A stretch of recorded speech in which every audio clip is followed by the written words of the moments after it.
Friends ಎಲ್ಲರಿಗೂ ನಮಸ್ಕಾರ. ನಿಮ್ಮ ಜೊತೆ ಖುಷಿ ವಿತ್ ಲೈಫ್. ನಿಮ್ಮೆಲ್ಲರಿಗೂ ಗೊತ್ತಿದ್ದೇನೆ ನೀವು ಯಾವ ವಿಷಯದ ಬಗ್ಗೆ ಮಾತಾಡ್ತಿದ್ದೀನಿ ಅಂತ. ಹೌದು, ಆಪರೇಷನ್ ಸಿಂಧೂರ್ ಬಗ್ಗೆ ಮಾತಾಡ್ತಾ ಇದ್ದೀನಿ. ಇದರಲ್ಲಿ ಏನಪ್ಪ ಅಂತಂದರೆ, ನಮ್ಮ ಭಾರತದ ಗಂಡ ಹೆಂಡತಿ ಏನಿರ್ತಾರೆ ಅದರಲ್ಲಿ ಹೆಂಡತಿಯನ್ನು ಬಿಟ್ಟು ಗಂಡನನ್ನು ಮಾತ್ರ ಕೊಂದಿದ್ದಾರೆ. ಇದರಲ್ಲಿ ಏನು ಅರ್ಥ ಅಂತಂದರೆ, ಹೆಣ್ಮಕ್ಳೆಲ್ಲ ಕುಂಕುಮ ಕಳ್ಕೊಂಡಿದ್ದಾರೆ ಅನ್ನೋದೇ ಮೇಯ್ನ್ ಅರ್ಥ. ಸೊ ಹಾಗಾಗಿ ಒಂದು ಆಪರೇಷನ್ ಸಿಂಧೂರ್ ಅನ್ನೋದನ್ನ ಒಂದು ಯುದ್ಧ ನಡೀತಾ ಇದೆ ಅಂತಲೇ ಹೇಳ್ಬೋದು. ಸೊ ಇದರಲ್ಲಿ ಏನಪ್ಪ ಅಂತಂದರೆ, ಅಲ್ಲಿ ಏನೇನು ನಡೀತಿದೆ ಮಾಹಿತಿ ಅಂತ ನಾನು ಮಾತ್ರ ಹೇಳಬಲ್ಲೆ ಅಷ್ಟೇ. ಯಾಕಂತಂದರೆ ಇನ್ನು ಮಿಕ್ಕಿದ ಮಾಹಿತಿ ಎಲ್ಲ ನಾನು ಹೇಳೋಷ್ಟು ದೊಡ್ಡವಳಲ್ಲ. ನಿಮ್ಮೆಲ್ರಿಗೂ ಗೊತ್ತೇ ಇದೆ ಏನೇನು ಆಗಿದೆ ನಿನ್ನೆಯಿಂದ ಅಂತಲೇ ಹೇಳ್ಬೋದು. ಗುರುವಾರ ಬೆಳಗಿನ ಜಾವ ಇದು ಸ್ಟಾರ್ಟ್ ಆಗಿದೆ. ಬೆಳಗಿನ ಜಾವ ಪಾಕಿಸ್ತಾನ ಮತ್ತು ಭಾರತದ ಆಕ್ರಮಿತ ಪ್ರದೇಶ ಏನೇನಿದೆ ಅಂದರೆ ಭಯೋತ್ಪಾದಕರ 9 ನೆಲೆ ಏನಿದೆ ಅಷ್ಟನ್ನು ನಮ್ಮ ಭಾರತದ ಸೇನೆ ಧ್ವಂಸಗೊಳಿಸಿದ್ದಾರೆ. ಇದರಲ್ಲಿ 3 ಪಡೆಗಳು ಜಂಟಿ ಕಾರ್ಯಾಚರಣೆಯನ್ನು ಮಾಡಿ ಈ ಒಂದು ಕಾರ್ಯಾಚರಣೆ ನಡೆಸಿದೆ ಅಂತಲೇ ಹೇಳ್ಬೋದು. ಇದರ ಬೆನ್ನಲ್ಲೇ ನಮ್ಮ ಭಾರತದ ಹಳ್ಳಿ ಜನ 3 ಜನ ಸಾವನ್ನಪ್ಪಿದ್ದಾರೆ. ಇದೊಂದು ಬೇಜಾರಿನ ಸಂಗತಿ ಅಂತಲೇ ಹೇಳ್ಬೋದು. 3 ಭಾರತದ ಹಳ್ಳಿ ಜನ ಸಾವನ್ನಪ್ಪಿದ ಮೇಲೆ ಅವರೇನು ಎದೆಗೊಂದಿಲ್ಲ. ಮತ್ತು ಅದರಲ್ಲಿ ಇರುವಂಥ ಸುತ್ತಮುತ್ತ ಇರುವಂಥ ಒಂದು ಉಗ್ರರ ದಾಳಿಯಲ್ಲಿರುವಂಥ ಒಂದಷ್ಟು ಶಾಲಾ ಕಾಲೇಜನ್ನು ಬಂದ್ ಮಾಡಿಸಿದ್ದಾರೆ.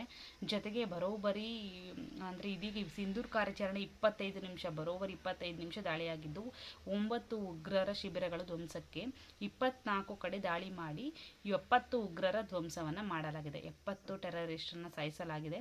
ಮುಂಬೈನಲ್ಲಿ ಪ್ರಧಾನಿ ಮೋದಿಗೆ ಎಲ್ಲೆಡೆಯೂ ಶ್ಲಾಘನೆಯ ಒಂದು ಸುರಿಮಳೆ ಸಿಗ್ತಿದೆ. ಮುಂಬೈನಲ್ಲಿ ಎಲ್ಲ ಕಡೆ ನಮ್ಮ ಮೋದಿಜಿ ಏನಿದ್ದಾರೆ ಅವರಿಗೆ ಶ್ಲಾಘನೆಯನ್ನು ಕೊಡ್ತಾ ಇದ್ದಾರೆ.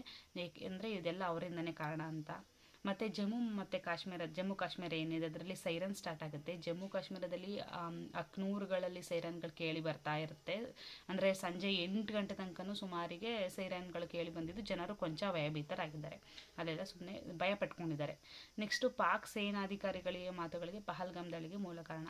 ಮೇಯ್ನಾಗಿ ಇದು ಏನಕ್ಕಪ್ಪ ಆಯಿತು ಅಂತಂದರೆ, ಪಹಲ್ಗಾಮ್ ಆಗಿರೋ ಕಾರಣ ಏನಪ್ಪ ಅಂತ ಅಂದರೆ, ಅಲ್ಲಿರುವಂಥ ಪಾಕ್ ಸೇನಾಧಿಕಾರಿಗಳು ಏನಿದ್ದಾರೆ ಅವರು ಪಹಲ್ಗಾಮ್ ದಾಳಿಗೆ 6 ದಿನ ಮುಂಚೆ, ಅಂದರೆ ಆಗೋಕ್ಕಿಂತ 6 ದಿನ ಮುಂಚೆ ಪಾಕಿಸ್ತಾನ ಸೇನಾಧಿಕಾರಿ ಆಗಿರುವಂತಹ ಆಸಿಮ್ ಮುನೀರ್ ಏನಿದ್ದಾರೆ ಅವರು ಪಾಕಿಸ್ತಾನದ ಮಕ್ಕಳಿಗೆ ಏನಂತ ಹೇಳ್ಕೊಟ್ಟಿದ್ದಾರೆ, ನಾವು ಹಿಂದೂಗಳಿಗಿಂತ ವಿಭಿನ್ನ ಎಂಬುದನ್ನು ಬಾಲ್ಯದಿಂದನೇ ಕಲಿಸ್ಬೇಕು ಅಂತ ಹೇಳ್ಬಿಟ್ಟು ಅವರು ಹೇಳಿದ್ದಾರೆ. ಇದರಿಂದನೇ ಪ್ರಾಯಶಃ ಈ ಒಂದು ದಾಳಿಗೆ ಮೂಲ ಕಾರಣ ಅಂತಲೇ ಹೇಳ್ಬೋದು. ಭಾರತದ ವಿದೇಶಾಂಗ ಇಲಾಖೆಯ ಕಾರ್ಯದರ್ಶಿ ವಿಕ್ರಮ್ ಮಿಸ್ರಿ ಈ ಥರ ಹೇಳಿದ್ದಾರೆ. ಈ ಥರ ಕಾರಣ ಇರ್ಬೋದೇನೋ ಅಂತ ಹೇಳ್ಬಿಟ್ಟು. ಈ ಥರ ಹೇಳ್ಬಾರ್ದಲ್ವ. ನಾವು ಆ ಥರ ಯಾವುದೇ ಥರ ದ್ವೇಷ ಮೂಡಿಸುವಂಥ ಪಾಠ ಇದುವರೆಗೂ ನಾವು ಯಾರಿಗೂ ಮಾಡಿಲ್ಲ ಅಲ್ವಾ. ಅವ್ರು ಯಾಕೆ ಮಾಡಬೇಕು ಅಂತ ನನ್ನ ಒಂದು ಅಭಿಪ್ರಾಯ ಅಷ್ಟೇ.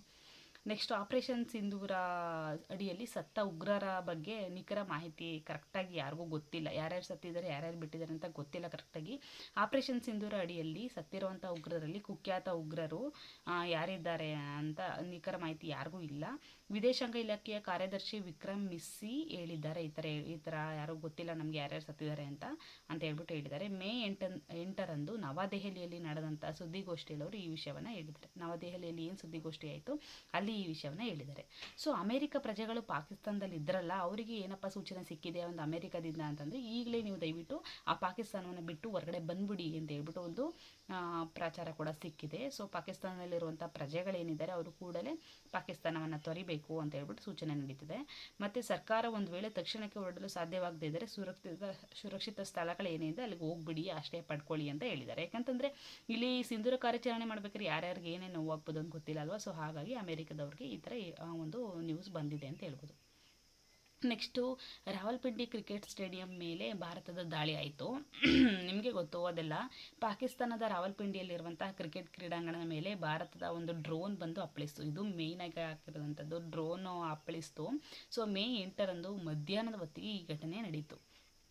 ಅರ್ಥ ಆಗ್ತಿದೆಯಾ. ಅಲ್ಲಿ ಪಾಕಿಸ್ತಾನದ ಪ್ರೀಮಿಯರ್ ಲೀಗ್ ಅಂದರೆ ಏನಂತೀವಿ PPL ನಡೀತಿತ್ತು. ಇಂದು ರಾತ್ರಿ 8 ಗಂಟೆಗೆ ಪೇಶಾವರ್ ಮತ್ತು ಕರಾಚಿ ಪಂದ್ಯ ನಡಿಬೇಕಿತ್ತು. ಬಟ್ ಅದು ಡ್ರೋನ್ ಅಟ್ಯಾಕ್ ಆದಮೇಲೆ ಅದು ಸ್ಟಾಪ್ ಆಯಿತು. ಅರ್ಥ ಆಗ್ತಿದೆಯಾ.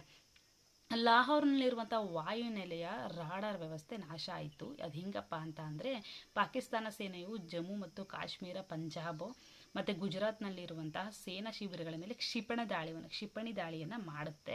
ಸೊ ಇದರೊಂದಿಗೆ ಶ್ರೀನಗರ, ಪಠಾಣ್ಕೋಟ್ ಆಗಿರ್ಬೋದು, ಅಮೃತ್ಸರ ಆಗಿರ್ಬೋದು, ಲೈಕ್ ಲೂಧಿಯಾನ ಆಗಿರ್ಬೋದು, ಚಂಡೀಗಢ ಆಗಿರ್ಬೋದು, ಇನ್ನಿತರ ಒಂದು ಪಾಕಿಸ್ತಾನದ ಮೇಲೆ ದಾಳಿ ನಡೆಸ್ತಿದೆ. ಸೊ ಇದಕ್ಕೆ ತಕ್ಕ ಉತ್ತರ ನೀಡಿದಂಥ ಭಾರತದ ವಾಯುಸೇನೆ ಲಾಹೋರ್ನಲ್ಲಿರುವ ವಾಯುನೆಲೆ ಇದ್ದಂತಹ ರಾಡಾರ್ ವ್ಯವಸ್ಥೆಯನ್ನು ನಾಶಪಡಿಸಿದೆ ನಮ್ಮ ಭಾರತ. ಸೊ ಹಾಗಾಗಿ ಶೇಖ್ಪುರ್, ಸಿಯಾಲ್ಕೋಟು, ಗುಜನರ್ವಾಲು ಮತ್ತು ನರೋವಾಲ್ ಮತ್ತು ಚಕ್ವಾಲ್ ಮೇಲೂ ಭಾರತದ ಕಾಮಕಾಜಿ ಡ್ರೋನ್ ದಾಳಿ ನಡೆಸಿರುವಂಥದ್ದು. ಒಟ್ಟು 25 ಕ್ಷಿಪಣಿಗಳನ್ನು ಹಾರಿಸಲಾಗಿದೆ. ಇದು 7 ಇಸ್ಲಾಮಾಬಾದ್ ಮತ್ತು ರಾವಲ್ಪಿಂಡಿಯನ್ನು ಗುರಿಯಾಗಿಸಿವೆ. ಸೊ ಅರ್ಥ ಆಗ್ತಿದೆಯಲ್ವ. ಆಪರೇಷನ್ ಸಿಂಧೂರ್ ನಡಿ 100ಕ್ಕೂ ಹೆಚ್ಚು ಜನ ಮೃತಪಟ್ಟಿದ್ದಾರೆ. ರಾಜನಾಥ್ ಸಿಂಗ್ ಭಾರತವು ಪಾಕಿಸ್ತಾನದ ವಿರುದ್ಧ ಆಪರೇಷನ್ ಸಿಂಧೂರ್ ಎಂಬ ಕಾರ್ಯಾಚರಣೆಯನ್ನು ನಡೆಸಿರೋದು ನಿಮ್ಮೆಲ್ಲರಿಗೂ ಗೊತ್ತೇ ಇದೆ. ಈ ಕಾರ್ಯಾಚರಣೆಯಲ್ಲಿ 100ಕ್ಕೂ ಹೆಚ್ಚು ಜನ ಭಯೋತ್ಪಾದಕರನ್ನು ಹತ್ಯೆ ಮಾಡಲಾಗಿದೆ. ಸೊ ರಕ್ಷಣಾ ಸಚಿವ ರಾಜನಾಥ್ ಸಿಂಗ್ ಅವರು ವಿರೋಧ ಪಕ್ಷ ನಾಯಕರಾಗಿ ಈ ವಿಷಯವನ್ನು ತಿಳಿಸಿದ್ದಾರೆ. ಜಮ್ಮು ಮತ್ತು ಕಾಶ್ಮೀರದ ಪಹಲ್ಗಾಮ್ನಲ್ಲಿ ನಡೆದ ಭಯಾನಕ ದಾಳಿಗೆ ಪ್ರತೀಕಾರವಾಗಿ ದಾಳಿ ನಡೆಸಿತ್ತು. ಅಂದರೆ ನಮಗೆ ಅವರು ಈ ಥರ ನೋವು ಮಾಡಿದ್ದಕ್ಕೆ ನಾವು ಅವ್ರಿಗೆ ಈ ಥರ ನಡೆಸಿದ್ದೀವಿ ಅಂತಲೇ ಹೇಳ್ಬೋದು. ಮೇಯ್ನಾಗಿ ಭಾರತ ಯಾವುದೇ ಪರಿಸ್ಥಿತಿಯನ್ನು ಎದುರಿಸಲು ಸಿದ್ಧವಾಗಿದೆ. ನೀವು ಯಾವುದೇ ನಮಗೆ ದಾಳಿ ಮಾಡಿದ್ರು, ನಾವು ಯಾವುದೇ ರೀತಿ ದಾಳಿ ಮಾಡಿದ್ರು ನಾವು ಅದಕ್ಕೆ ಎದುರಿಸೋಕ್ಕೆ ರೆಡಿಯಾಗಿದ್ದೀವಿ ಅಂತ ಭಾರತ ಇವಾಗ ತೋರಿಸಿದೆ, ಹೌದಲ್ವಾ. ಸೇರಿಗೆ ಸವಾ ಸೇರುವಂಥ ಲೆಕ್ಕ. ಸೊ ಭಾರತವು ತಕ್ಕ ಪ್ರತ್ಯುತ್ತರ ನೀಡಿದೆ ಎಂದು ಎಚ್ಚರಿಸಿದರು. ವಿರೋಧ ಪಕ್ಷಗಳು ಸರ್ಕಾರದೊಂದಿಗೆ ಕೈ ಜೋಡಿಸುವುದಾಗಿ ಭರವಸೆ ನೀಡಿದ್ದಾರೆ. ಸೊ ವಿರೋಧ ಪಕ್ಷಗಳು ಭಾರತದ ಸರ್ಕಾರದ ಜೊತೆಗೆ ನಮಗೆ ಕೈ ಜೋಡಿಸ್ತಾರೆ. ಆಪರೇಷನ್ ಸಿಂಧೂರನ್ನು ಇನ್ನೂ ನಡೆಯುತ್ತಿದೆ ಎಂದು ರಾಜನಾಥ್ ಸಿಂಗ್ ಹೇಳಿದ್ದಾರೆ. ಸೊ ಇದರ ಅರ್ಥ ಭಾರತೀಯ ಸೇನೆಯು ಪಾಕಿಸ್ತಾನದ ಯಾವುದೇ ಹೆಚ್ಚುವರಿ ಚಟುವಟಿಕೆಗಳಿಗೆ ತಕ್ಷಣವೇ ಪ್ರತಿಕ್ರಿಯಿಸಲು ಸನ್ನದ್ಧವಾಗಿದೆ ಎಂದು ಹೇಳಲಾಗಿದೆ. ಅರ್ಥ ಆಗ್ತಿದೆಯಾ. 4 ಡ್ರೋನ್ಗಳು ಬಂದವು, ಎಲ್ಲ ಸರ್ವನಾಶ ಆಯಿತು. ಪಾಕಿಸ್ತಾನ್ ಸಿಂಧೂರ್ ಕಾರ್ಯಾಚರಣೆ ಪ್ರತ್ಯಕ್ಷದರ್ಶಿ. 4 ಡ್ರೋನಿಂದ ಎಲ್ಲವನ್ನ ನಾಶ ಮಾಡಿದ್ದಾರೆ ಅಂತಲೇ ಹೇಳ್ಬೋದು. ನಮ್ಮ ಭಾರತ ಯಾರಿಗೂ ಏನೂ ಕಮ್ಮಿ ಇಲ್ಲ ಅಂತಲೇ ಇವಾಗ ಈ ಸಲ ತೋರಿಸ್ಕೊಟ್ಟಿದ್ದಾರೆ. ಭಾರತವು ಭಯೋತ್ಪಾದಕರ ಶಿಬಿರಗಳ ಮೇಲೆ ನಡೆಸಿದಂಥ ದಾಳಿಯನ್ನು ವೀಕ್ಷಿಸಿದ ಪಾಕಿಸ್ತಾನದ ಮುರೇರ್ಕೆಡೆಯ ಸ್ಥಳೀಯರೊಬ್ಬರು ಆಪರೇಷನ್ ಸಿಂಧೂರದ ಬಗ್ಗೆ ವಿವರಿಸುತ್ತಾ 4 ಡ್ರೋನ್ಗಳನ್ನು ನೋಡಿದ್ದೇನೆ ಎಂದು ಹೇಳಿದ್ದಾರೆ. ರಾತ್ರಿ ಸುಮಾರು 12:45 ಆಗಿತ್ತು. ನಾವು ನಿದ್ರಿಸುತ್ತಿದ್ವಿ. ಅಂದರೆ ಅವ್ರು ಹೇಳ್ತಾ ಇದ್ದಿದ್ದು ಯಾರೋ ಒಬ್ಬರು. ಮೊದಲು 1 ಡ್ರೋನ್ ಬಂದಿತ್ತು, ನಂತರ 3 ಡ್ರೋನ್ಗಳು, ಈ ಥರ 3 ಡ್ರೋನ್ಗಳು ಬಂದವು. ಎಲ್ಲಾನು ಮಸೀದಿಗಳ ಮೇಲೆ ದಾಳಿ ಮಾಡಿದ್ವು, ಎಲ್ಲ ನಾಶ ಆಗಿದೆ ಅಂತ ಸ್ಥಳೀಯರೊಬ್ಬರು ಹೇಳಿಕೆ ನೀಡಿದ್ದಾರೆ ಅಂತ ವಿಷಯ ಬಂದಿದೆ. ಇದಕ್ಕಿಂತ ಮುಂಚೆ ಸಿದ್ದರಾಮಯ್ಯ ಅವರು ಏನಿದ್ದಾರೆ CM, ಅವರು ಯುದ್ಧ ಬೇಡ ಅಂತ ಹೇಳ್ಬಿಟ್ಟು ಟ್ವೀಟ್ ಮಾಡಿದ್ರಂತೆ. ಅದಾದಮೇಲೆ ಎಲ್ಲ ಬೈದ ಮೇಲೆ ಇಲ್ಲ ಒಪ್ಕೋತೀನಿ ಅಂತ ಹೇಳ್ಬಿಟ್ಟು ಅವರು ಕೂಡ ಕುಂಕುಮನ ಇಟ್ಕೊಂಡು ಯುದ್ಧಕ್ಕೆ ರೆಡಿ ಆದ್ರಂತೆ. ಮೀನ್ಸ್ ಅವರು ಒಪ್ಪಿಗೆ ಕೊಟ್ಟರಂತೆ. ಸೊ ಇದು ಒಂದು ಏನು ನೇಮ್ ಆಗಿದೆ ಅಂತಲೇ ಹೇಳ್ಬೋದು. ಸುದ್ದಿ ಎಲ್ಲ ಕಡೆ ಹರಡಿದೆ ಅಂತಲೇ ಹೇಳ್ಬೋದು. ನೆಕ್ಸ್ಟು ಗುರುವಾರ ದೇಶದ 430 ವಿಮಾನಗಳ ಹಾರಾಟ ರದ್ದು ಮಾಡಿದೆ ಅಂತೆ. ಏನಕ್ಕಪ್ಪ ಅಂತಂದರೆ ಆಪರೇಷನ್ ಸಿಂಧೂರ ಕಾರ್ಯಾಚರಣೆ ಹಿನ್ನೆಲೆ ಉತ್ತರ ಭಾರತ ಮತ್ತು ಪಶ್ಚಿಮ ಭಾಗದ 27 ವಿಮಾನ ನಿಲ್ದಾಣಗಳು ಮುಚ್ಚಲಾಗಿದೆ.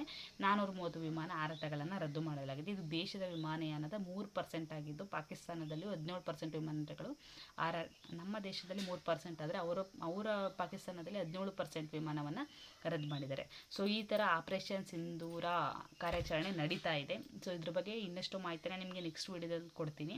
ಇವತ್ತು ನೆನ್ನೆ ನಡೆದಂಥ ಘಟನೆ ಇಷ್ಟು ಅಂತ ಹೇಳ್ಬೋದು. ಸೊ ಹಾಗಾಗಿ ಈ ವಿಡಿಯೋನ ಇಲ್ಲಿಗೆ ಮುಗಿಸ್ತೀನಿ. ಮತ್ತೇನಾದ್ರು ವಿಚಾರ ನನಗೆ ಗೊತ್ತಾದಲ್ಲಿ ನಿಮಗೆ ಖಂಡಿತವಾಗ್ಲೂ ತಿಳಿಸ್ಕೊಡೋ ಪ್ರಯತ್ನವನ್ನು ಖಂಡಿತವಾಗಿ ಮಾಡ್ತೀನಿ ಅಂತ ಹೇಳ್ತಾ ಈ ವಿಡಿಯೋನ ಇಲ್ಲಿಗೆ ಮುಗಿಸ್ತೀನಿ. ಮತ್ತೆ ಇನ್ನೊಂದು ವಿಡಿಯೋದಲ್ಲಿ ನಿಮ್ಮ ಜೊತೆ ಸಿಗ್ತೀನಿ. ಬಾಯ್.